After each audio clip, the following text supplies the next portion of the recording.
Today's episode is brought to you by Manugian Law.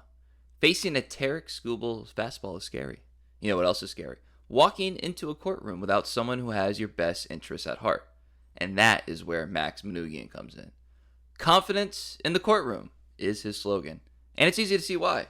With over 11 years of criminal defense experience, Manugian Law is your go-to in Oakland, Wayne, and Macomb counties, as well as all of Southeast Michigan. The man knows his way around a courtroom. Easy to contact and a straight shooter, Max Manugian is in the business of helping his clients, not nickel and diming those in need. Step into the batter's box with confidence with Manugian Law.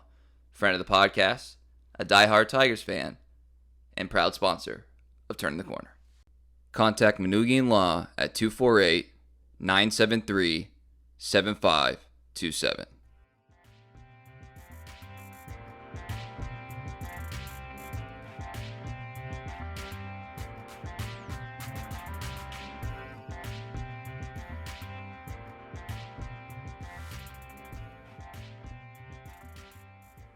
And welcome into another episode of Turning the Corner, a Detroit Tigers podcast. I'm Kieran Steckley. With me, as always, is a man who skipped class for baseball before it was cool. He's Cody Stavenhagen. How you doing? Doing good, Kieran. Wasn't that the best feeling in high school? You get called out of class to go to a game or whatever, and you just kind of look at, everyone look very jealous of you as you get up and leave. That's the good stuff right there. No, thanks to all our new listeners joining us, everyone who tuned in earlier this week when we had Scott Harris on. Thanks again to Scott for his time. Hope to get you guys some more interviews, in the coming days here. But I think we're going to have a champagne celebration sometime this weekend. Isn't that crazy to even think about, to fathom? I'm still grappling with it, to be honest. And just a real quick thing about Scott, just a little background, he had agreed to this, through the PR channels before the Jackson Jobe news, and if that would have taken precedent and he didn't have time, I would have understood. And he still did it, and no time stipulation. I just I decided we had talked enough and taken up enough of his time. I was like, let's wrap it here. So we appreciate him. We appreciate Tigers PR department for arranging that. So hope you guys enjoyed it. Loved all the nice comments about it. We just wanted to get him talking about stuff, and to his credit, he did. So even going back and listening to it, I enjoyed it, even though I was doing it live. So, and we'll harken back to that here in a second. But in regards to this, it's still crazy to think about. For me down here, I got people in my life that are like, hey, Tigers, they're doing it. They're doing it. And I'm like, yeah, I mean, they kind of are. I'm not hedging my bets emotionally, you know what I mean? But then when you look at it just from a pure macro perspective, damn it, Cody, they're doing it. They are doing it. And today was a day of all those emotions too, because you're watching the game, or if you were one of those loyal fans that was able to go, it looked like a awesome environment. But the Rays go up 3-0, and it's you start kind of emotionally hedging a little bit. You're like, all right, well, look, you're not going to win every game. All right, so it's still a good week. You took 2 out of 3, and Miami stole 1 from Minnesota. You're feeling overall all right, and you start kind of talk. Well, now they're not going to be overconfident going into Chicago, and it's the classic thing for the worst team to spoil somebody's postseason dreams. But no, they just didn't care. The Tigers just don't care. They're just going to keep going. It occurred to me today. And honestly, this thought probably should have come to my mind before. But it occurred to me today that this team, this run, is exactly like Dan Campbell's opening speech, or press conference, I should say, when he took the Lions job. Where they the kneecap thing. Where he's like, you're going to knock me down, I'm going to get up. And on my way up, I'm going to do this. And I'm just going to keep on coming, basically. And that's exactly what these guys do. And it's a variety of players. We've said it all before, but it's a variety of players. It's a variety of situations. It's a variety of traits that play themselves out to result in this just unbelievable run. Like I look at the numbers, the records since this date, and the records since that date, and the odds since here, and it still doesn't feel real. It still feels like a little bit of a blur. And the only reason to not quote unquote believe it is any sort of just internal pessimism you might have as someone who's been emotionally hurt before.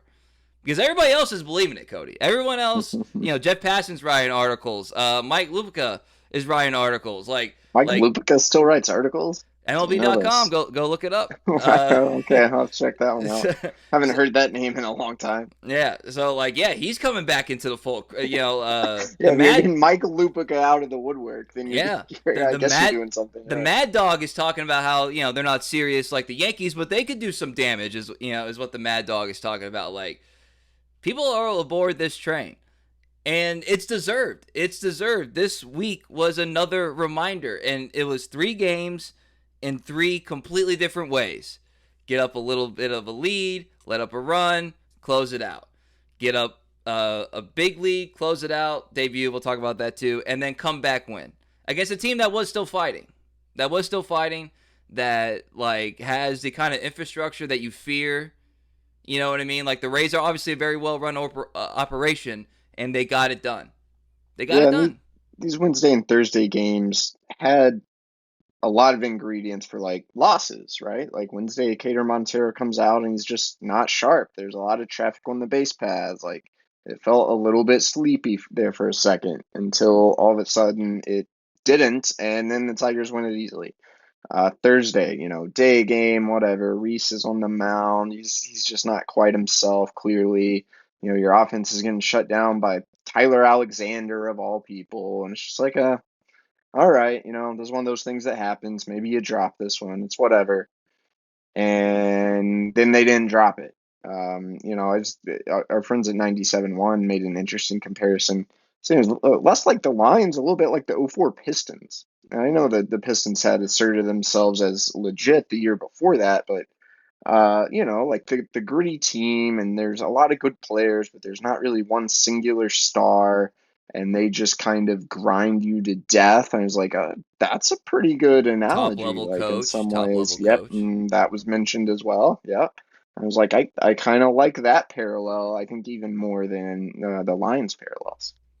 That's very interesting. A lot of unproven guys on that team, and we don't have to go through the whole roster, but a lot of unproven guys on that team that kind of had no choice but kind of become their own identity together. And you could definitely say that about this Tiger squad. Like they were, sellers at the deadline, which is in baseball terms almost like left for dead. All right, play out the rest of the season, and then we'll get you'll see you in February, I guess, metaphorically. And that's not at all what happened. In fact, when you ask people, and Scott said this, and AJ said this, throughout, they talk about, well, we got younger, we got more athletic, and that's what's led to this run, and that was on full force today with this whole week with the extra bases, with the aggressiveness, with just like the know-how, like relying on pure baseball skills in order to get things done. That has stood out as much as anything, and it also makes me think, well, man, what were we doing for 2.5 months with no offense to these guys, but like the Marcanas of the world and the Gio Urshela's of the world. Like I know it's not that simple. I'm not trying to make that a talking point, but like the less informed mind kind of tends to lend itself to that. You throw Javier Baez in there if you want. But let's start with let's go back to Tuesday. So that was the thing about this week, this 3 games that they won at home, is that you said they were losable or whatever. Like I would even throw Tuesday into that a little bit, just because you had the altered schedule, and you're looking forward to, all right, Skubal on the mound, night game. We have all this momentum. Comerica Park's gonna be packed. All these things that you're kind of banking on emotionally really get taken away, except for obviously Skubal still going to be out there pitching, and they were able to overcome that. And then again today, the deficit overcome the deficit. Wednesday, overcome what was a busy and unproductive starting pitching performance. Like this was adversity filled sweep. This was not easy. And but every single time you come away thinking like, yeah, they won that. Yeah, they won that game. They didn't get lucky per se. They did like the other team didn't lose the game. They won the game. And that's the gritty Tigers thing to a T, I think, right now. Yeah, I mean, there's no doubt about that. Gosh, it's funny. I barely remember that Tuesday game. So much it feels like has happened. Yeah. But again, you had Winslow Perez continuing to like do great things. There's just been like a lot going on. It's obviously all awesome. The environments, yeah, they've been good. Although I don't want to hear another question asked to like a player coach, just like, how great are the fans? The fans are great. Let's be clear, the fans are great. But we all know this. Yeah, we can But move it's on. like, yeah, yeah, but that's just me being a reporter. Um, yeah, I'm still sometimes just kind of speechless, like how amazing it's been. I've written it a couple of times for anyone who's missed it. Like, how rare is this run? Well, there's one team ever that has made the playoffs after being what 8 games 500 under 500 in August. As the 1973 Mets. Never in the wild card era has a team been 10 or more games back on August 10th, like the Tigers were, and made the playoffs. They are 30-11 in their past 41 games. What's the famous number around here? 35-5, the Mm-hmm. 84 Tigers. 30-11 is not that far off from 35-5. They've been playing dominant baseball. Maybe they don't dominate each individual game, but you zoom out over the course of 40 games, they have dominated their competition, and it's mind blowing to think about when you put it in that perspective. Wednesday's game, I thought, and I put this on X. Wednesday, I thought it was perfection because you have Parker Meadows go deep. You have Riley Green doing his thing. You have Spencer Torkelson go deep. And those are two guys that spent huge chunks of this season in AAA after starting out with a lot of hope and struggling to begin the year. Those guys come through in a huge way. Obviously, still very young too. And then and what does that do? What does that allow? That allows you to bring in the next great, potentially great young player, or definitely the next great prospect, and that's Jackson Jobe, who had himself like as cool an environment, and I mean that just in the ballpark, but also like the circumstances of the team, as I can remember for him to come in and not like closer, but close a game out. The Job experience of this week, I don't want it to get lost in everything because that was obviously a big part of like the excitement for the week. Uh, you're there. It's the only, as it turns out, the only night game that we've had so far this week. Kind of take us there if you would, and then how you think Job, how did he handle it? How was he after the game? Because it's not very often that you kind of long for something like from a fan or an observer's perspective, and then it plays out perfectly in a way that like is rewarding as well. Yeah, it was cool to see, obviously. I think the whole building, really the whole day, and especially after the Tigers took an early lead, was kind of like, okay, are we going to see Job? I mean, I loved Parker Meadows after the game. Like, yeah, we wanted to see Jackson pitch.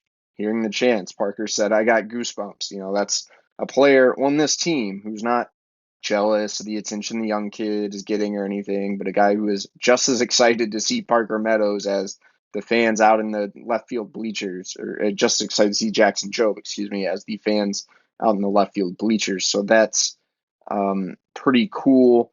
You know, Jobe, I'm always going to remember an image of Jackson Jobe, and I don't even know quite what it means yet, but the media is in the clubhouse the day he's called up, and the Tigers have kind of started doing this thing this year where they encourage or basically tell guys who are called up they don't have to talk to reporters before their first game, which is not great for us from like a content perspective, but like okay, whatever. So that's kind of been a thing. Guys just generally kind of leave the room now. But Jackson Jobe, not only does he stick around and he posts up at his locker and he talks, he just kind of walks through like the throng of reporters with his the most there's been all season, because all the TV stations and whatnot are out this time of year. And he just kind of gives everybody fist bumps.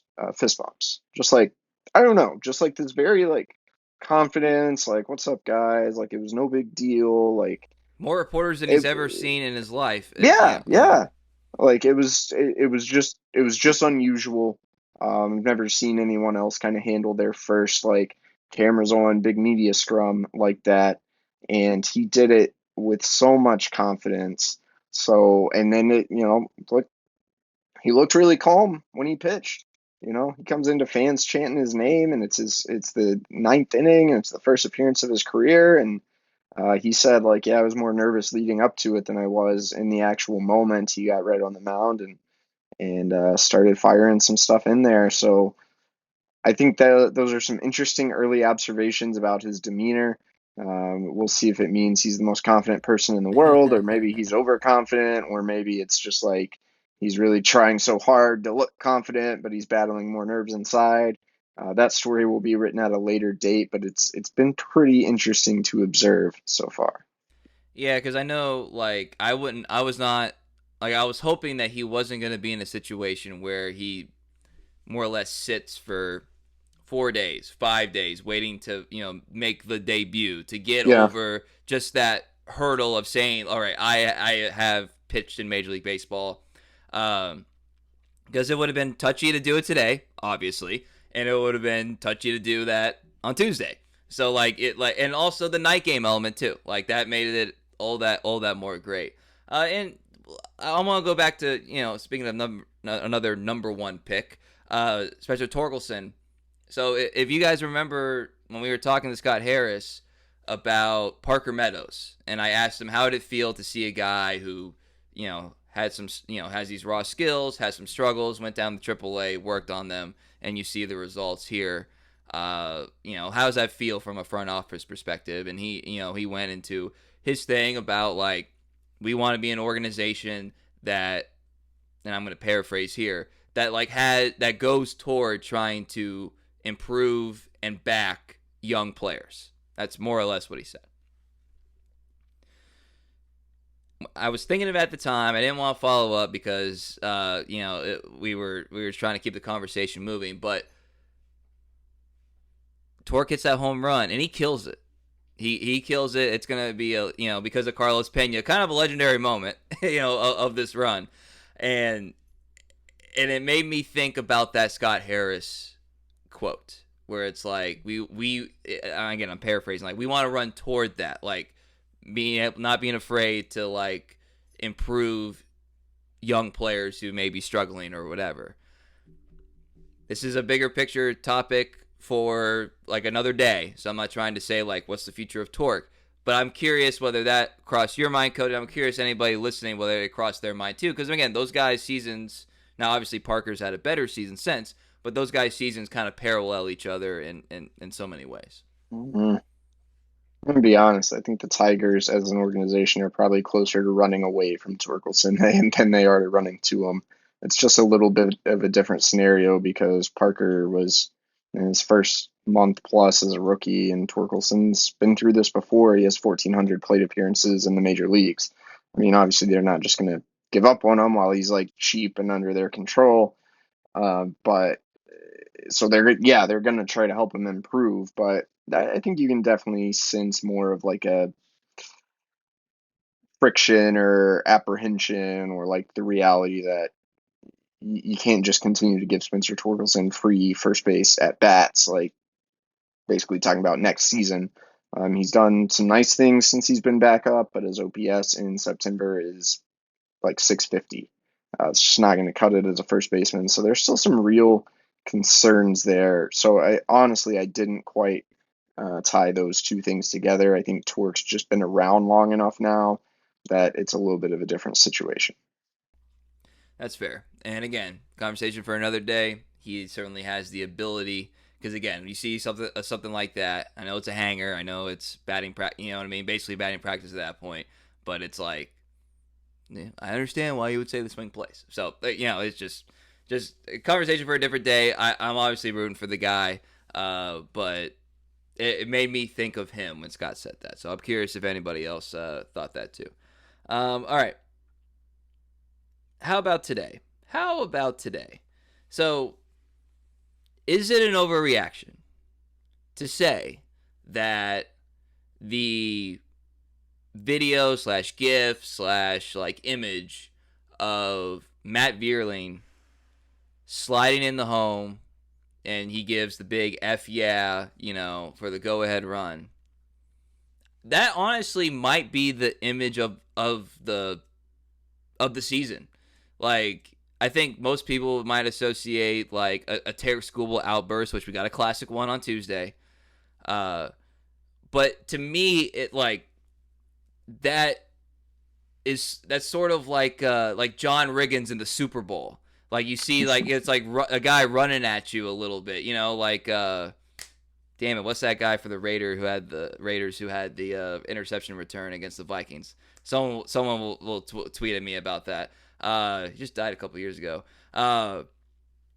Like the image of like how bad he wants it. You know what I mean? Like you see the emotion on his face, like in the moment and after the moment, and like somebody put that on a T-shirt. I'm not sure if you're actually allowed to do that, but somebody put that on a T-shirt and with the gritty ties. You know what I mean? Like, because like that's it right there. That's it right there. That's not just some run. That is the winning run, and that's talk about athleticism and base running and all that stuff. A guy who was one of the first big moves of this administration. That's the image. That right there. Am I overreacting? No, it's a pretty fitting image. I mean, I wrote about this in my story this evening a little bit because Vierling has really kind of, probably more than anyone else, embodied the gritty Tigers thing, and he's done it in kind of understated fashion. Like, Vierling's become a pretty good player. Like, he's having a very nice year, and yet we haven't talked about him a ton, because he's just become, in the words of AJ Hinch, like so steady. But you want to talk about a guy who does the little things and kind of always has in terms of running the bases, even though like the base stealing's another factor, but he's as good.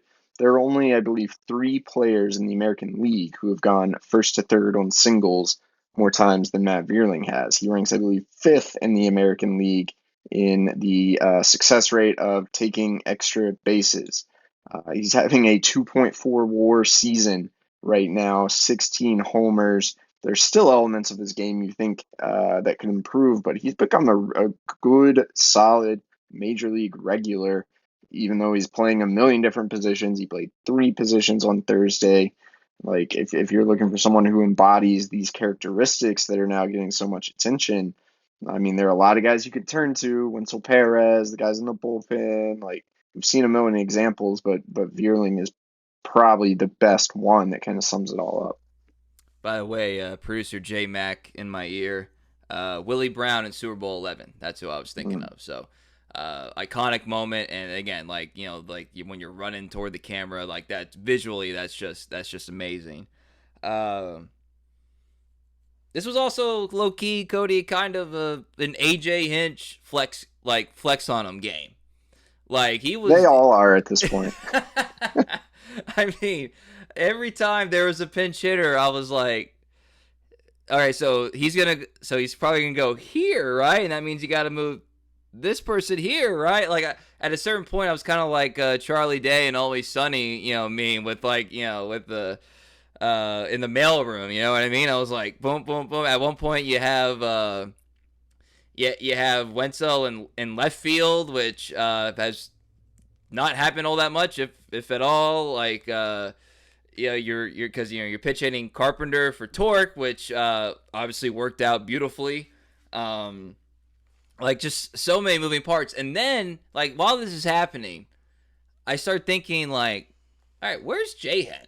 Like I know he's there, like I see him, and like he's been on some of the social media, like fun little social media stuff that the team does, and I'm like, is he like nursing some hamstring that I don't remember? Or, like I just haven't seen him in a while, and I was like, yeah. I look it up, but he hasn't played in a couple, like 4 or 5 days. He does not have a hit since September 7th, and so I write this down in my little book, and then he comes up. Pitch it, in that situation with Vierling on third, and and by golly, does a classic J Hen at bat, works it, and then does the job. Does the job. It wasn't obviously like a base hit that could score two or whatever, but got the job. The winning run there in the bottom of the eighth. So I mean, talk about emptying your bench. It had to be. I think it was literally empty. I think it was. Was It there was anybody? empty. It Yeah, was empty. Yeah. literally emptied the bench to get that win. Flex on him, AJ. Yeah. No, I always want to know AJ's like actual inner monologue when like his moves work out and stuff. Because I have a feeling it'd be hilarious, way more than he would ever share. Jahan, credit to Jahan for barely playing this month and staying locked in. When his number finally gets called, he delivers. Like that's awesome. He's obviously a great dude. He might be like barred from ever stepping foot in left field again. I'm not sure. And this is an off-season topic, but I He think. did finish the game in left field now. He Oh, did. oh, never mind, never mind. Count me wrong. See, there's so many moves that like I lost track of that one. All right, so Jahan in left field is in a one-run In a game. one-run game. Yikes! And I think they moved. And again, maybe I missed this. I think Perez was back and right.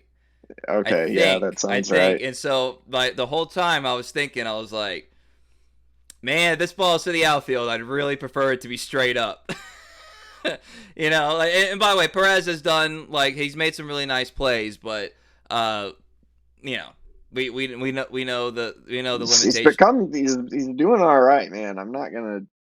I learned my lesson with Willie Castro. I'm not talking bad on Wenzel's defense, and he's made some high end plays. He has So made some high end plays. I still think he's a little slow to the ball in the corner, but that might be nitpicking. Uh, so yeah, I mean, just an awesome all around team win there, and a magic number as of right now. We're recording this before the Twins wrap up their series with the Marlins. Is 2. So magic number is 2. It could be 1 by the time you guys listen to this, depending on when you listen. And there could be a celebration Friday night, could be a celebration Saturday night. The key now, Cody, is I think you're in this situation if you're the Tigers. It is imperative that you get this done before Sunday to save Scooble for the playoffs. Like that is, it's not more important than making the playoffs, but it's kind of not more important. I think that is the challenge. That is the focus for this team, and not just because not in the sense like, well, we got to win today because blah blah blah. It's like it's close enough that I think you can look ahead to literally a 24-hour window and be like, we need to get this done so we can go on to bigger aspirations. I think that's a fair mindset while still keeping this whole like we can only control one game at a time thing. yeah, I like that. I like that AJ already came out and said like Scooble's probably not going to pitch if they are only playing for seeding. I think that is pretty smart because you can break down like would you rather play Houston or Baltimore, and I would probably argue like Baltimore, which would but then it's like I don't know, would you rather It's not worth burning them. it's not right. The bigger advantage that's what I was gonna add. The bigger advantage is making sure Tarek Skubal starts one of those games on full rest, regardless of who the opponent is. That's where your advantage, I think, comes in. So I like that approach. Um, this is a different topic, and I don't endorse betting on baseball, but I want to offer some like action, some prop bets for when the Tigers clinch. Ooh, Like, who's okay. going to be the most lit in that celebration? Will Scott Harris partake? Because I watched the Rangers dump beer on Chris Young last year, and like I don't think most executives do that. Maybe a little different because he's like a former uh, player, if but you were a player, would you not want to do that to Scott Harris, like in a celebratory absolutely, way? I just can't. I Scott officially a friend of the pod now. I just Yes. can't. I just can't see him doing that. So like I'm interested. Is AJ going to go off script at all? There's so many things I'm going to be interested to observe, and I'm going with Riley Green for being most lit right now. Yeah, that would be my pick as well. But there's probably gonna be some sleepers Like in who's there. who's the wild card? Who's Who's the the wild wild card? card? We'll have the we'll have Jake's to report obviously going to back. be hilarious. Oh, He doesn't Jake. count as a wild card. And he's Uh, I yeah, think who's like the quiet Wenzel. guy? What's Reese Olson? Oh, Winsel. I could see Winsel. Yeah, Yeah, I think that could be a good one. there we Uh, go. Speaking of moves, as we kind of wrap this up here, uh, how does it play for you? Because it plays great for me to see Grady Sizemore like change his starting rotation to put Crochet out there for Friday night's game and basically be like, yeah, we're trying to. He didn't say these words, but he might as well have. Like, we're trying to ruin their season. Like, we're like they're our rivals, and we're coming after them, and you know they're still playing for not being in first place in futility. So, like, I think it's awesome. Like another example of like the Tigers were gonna overlook them anyway because you still got to play. You still have a lot to play for. But like, to me, like if I was in that clubhouse, I'd be like, all right, MFer, you think you can come in this building and like, you know, and take away my postseason champagne shower? Hell no! Like I think this is great. I think it makes it even more interesting just from a pure like in the lines perspective. Yeah, I'm all for it. Kind of smart by Grady Sizemore. I guess his team's playing with something on the line in a way right now, but if you're looking to just get some extra juices flowing on a team that has no reason to care at all right now, like that's probably a way to do it. Make clear that the final weekend can still matter in some way a little bit, and I don't know. The team just destroyed the Angels, so what if Crochet shuts down the Tigers? Are the White Sox now the hottest team in baseball? And by the way, No, no one, but I like it. Detroit fans don't need a reminder of how powerful that motivation can be. No, Hmm. I mean, we've talked about it on this podcast before. Uh, I mean, I'm definitely not like overlooking this situation here. Real quick, as we wrap up here, is there a better example of just things working out the way they should? Which is one of my favorite expressions. I've always said that. You know that things tend to work out as they should. Then AJ more or less not more or less not given a real shot to be the White Sox manager in 2020 Mm, 2021 or 2000, yeah. Uh yeah. I mean, like who's in Highly better shape? interesting, Who's in better right? shape? Well, right now it's obviously the Tigers. Yeah, that's a fun alternate timeline to think about. Like at the time, the White Sox were on the rise. Like I thought they were going to become a juggernaut. They gave me So nightmares. Yeah. how much of a difference would AJ Hinch have made? Hard to say. There's no way to know. Obviously, the ownership situation there is not very good. The infrastructure over there is not very good, but I think it would have gone in a much different direction with AJ Hinch having some. When AJ came here, the infrastructure was not very good, and like it improved largely because AJ pushed for a lot of like under the hood improvements, even before Scott Harris was hired. And I have a feeling Tony La Russa wasn't, quite doing those things. Like obviously, just a guy from a different era. Um, so there's no way to know. I don't know if they would have become the juggernaut. They still had their problems, but I don't think they would be in this situation right now, quite honestly, if they would have hired AJ Hinch. Yeah. I mean, it's hard to think of. I mean, AJ got a team. Took a couple of years. He had to write out some things, but and a couple changes. But he took a team that is 100% in his image now. Now it's in his image, and a young clubhouse that like will ride or die with his moves. I think that there's as much trust these guys have in AJ as you could have in a manager.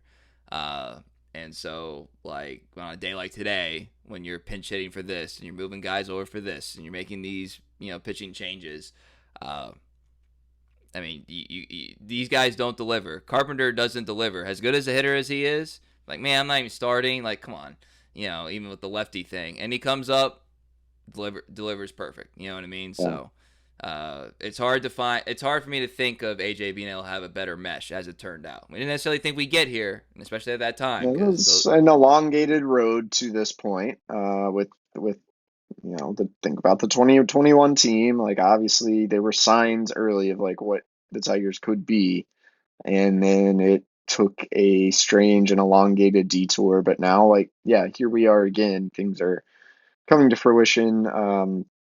Tigers obviously still have to clinch. We'll see what they do in the postseason. they still have to get better this offseason if they want to replicate this, but there could certainly be a pretty real level of like redemption for AJ in this scenario.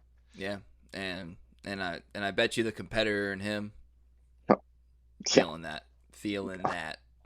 1000%.